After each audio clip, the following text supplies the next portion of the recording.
नमस्कार बच्चों, आज हम भूगोल का अध्ययन करेंगे। आज हम भूगोल विषय में आर्द्रता एवं मेघ नामक पाठ का अध्ययन करेंगे। आर्द्रता एवं मेघ, इसमें हम देखते हैं दो शब्द हैं, एक है आर्द्रता, दूसरा मेघ। आखिर आर्द्रता क्या है? वातावरण में पाई जाने वाली वाष्प की मात्रा को आर्द्रता कहा जाता है। आर्द्रता दो प्रकार की होती है, एक है निरपेक्ष आर्द्रता, दूसरा है सापेक्ष आर्द्रता। निरपेक्ष आर्द्रता आखिर क्या है? प्रति घन मीटर वायु में पाई जाने वाली वाष्प की मात्रा को निरपेक्ष आर्द्रता कहा जाता है। सापेक्ष आर्द्रता क्या है? सापेक्ष आर्द्रता को प्रतिशत में निकाला जाता है, जिसका सूत्र है निरपेक्ष आर्द्रता बटा वाष्प धारण की क्षमता गुणे 1000। अब हम देखते हैं मेघ क्या है। मेघ वातावरण में अधिक ऊंचाई पर पाया जाने वाला वाष्प का संघनित रूप है। वातावरण में स्थित सूक्ष्म कणों के आसपास संघनन होने से मेघों का निर्माण होता है। अब हम देखते हैं मेघों के कितने प्रकार हैं।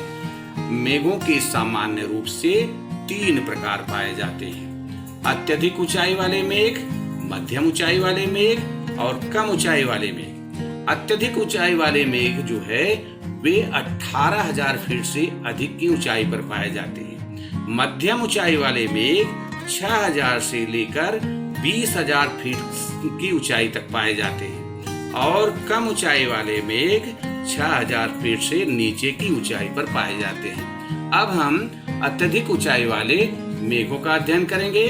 अत्यधिक ऊंचाई वाले मेघों में मुख्य रूप से सीरस, सीरोक्यूमुलस और सीरोस्ट्रेटस नाम से जाने जाते हैं। सीरस जो है, सीरस मुख्यतः तंतुमय होते हैं। हम देखते हैं इसमें थ्रेड्स पाए जाते हैं, तंतु पाए जाते हैं। ये जो है इनमें किनारे निकले होते हैं, ये तंतुमय होते हैं। सीरोक्यूमुलस मेघों का स्वरूप जो है छोटी छोटी लहरों के रूप में अथवा छोटे छोटे क्रिस्टल्स के रूप में पाया जाता है।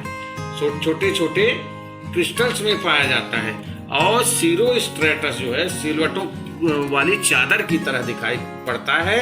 इनके आसपास कई बार जो है प्रभा मंडल या रोशनी भी दिखाई देती है। इसके बाद आते हैं मध्यम ऊंचाई वाले मेघ।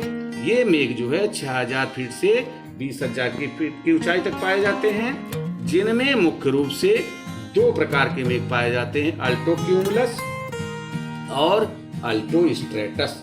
अल्टोक्यूमुलस अस्तर के स्वरूप में पाए जाते हैं। अल्टोक्यूमुलस अस्तर के स्वरूप में पाए जाते हैं और उनकी रचना देखिए तरंगों की तरह होती है। ये कई बार जो है सफेद रंग के होते हैं और इनमें धूसर रंग की छटाएं होती हैं। अल्टोस्ट्रेटस मेघ कम चौड़े होते हैं और इनमें से सूर्य दिखाई देता है। सूर्य दूधिया कांच से जिस प्रकार देखने से दिखाई देता है, उसी प्रकार अल्ट्रोस्ट्रेटस जो है मेघों से देखने पर दिखाई देता है। इसके बाद आते हैं जो है कम ऊंचाई वाले मेघ। कम ऊंचाई वाले मेघों में मुख्य रूप से जो है 3 प्रकार के मेघ पाए जाते हैं। पहला है स्ट्रेटोक्यूमुलस मेघ, दूसरा है स्ट्रेटस मेघ और तीसरा है क्यूमुलस मेघ। अब स्ट्रेटोक्यूमुलस मेघों में परतें होती हैं, उनका रंग सफेद होता है। सफेद के अलावा कभी कभी वे भूरे रंग के भी पाए जाते हैं। इनमें अनेक मेघों के झुंड दिखाई देते हैं। स्ट्रेटस मेघों में भी परतें होती हैं और इनका रंग जो है राख के रंग का होता है एवं नीचे की ओर ये समतल होते हैं। इसके बाद क्यूमुलस मेघ। क्यूमुलस मेघ जो है ये मेघ विशाल और गुंबद के आकार के होते हैं। विशाल और गुंबद के आकार के होते हैं। इनका रंग जो होता है धूसर होता है और ये सुहावने मौसम के द्योतक होते हैं। इन मेघों का विस्तार कभी कभी इतना बढ़ जाता है कि उनको क्यूमुलोनिम्बस मेघों में परिवर्तित होते देखा गया है। यही क्यूमुलस मेघ बदलते बदलते क्यूमुलोनिम्बस मेघ में बदल जाते हैं। इसके बाद आता है क्यूमुलोनिम्बस मेघ क्या है? ये विशिष्टता वाले मेघ होते हैं। इनमें मेघ और आंधी पाई जाती है।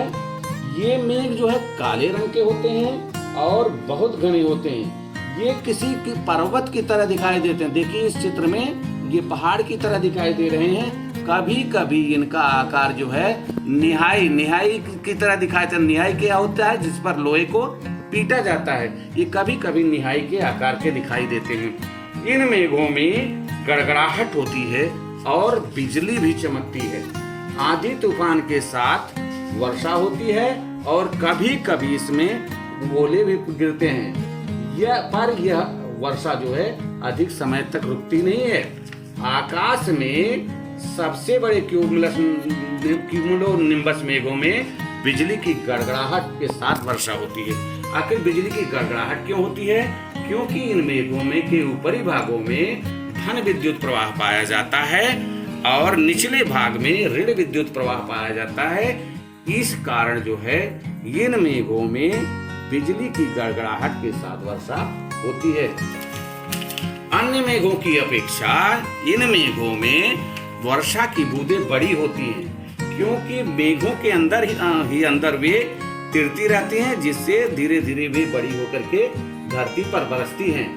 और कभी कभी मेघों के साथ जो है वायु ठंडी होने के कारण ओले भी गिरते हैं। इस प्रकार हमने देखा कि मेघों के 3 प्रकार हैं। अत्यधिक ऊंचाई वाले मेघ जो 18,000 फीट से अधिक की ऊंचाई पर पाए जाते हैं। मध्यम ऊंचाई वाले मेघ जो 6,000 फीट से लेकर के 20,000 की फीट की ऊंचाई तक पाए जाते हैं। एवं कम ऊंचाई वाले मेघ जो 6,000 फीट से नीचे की ऊंचाई पर पाए जाते हैं।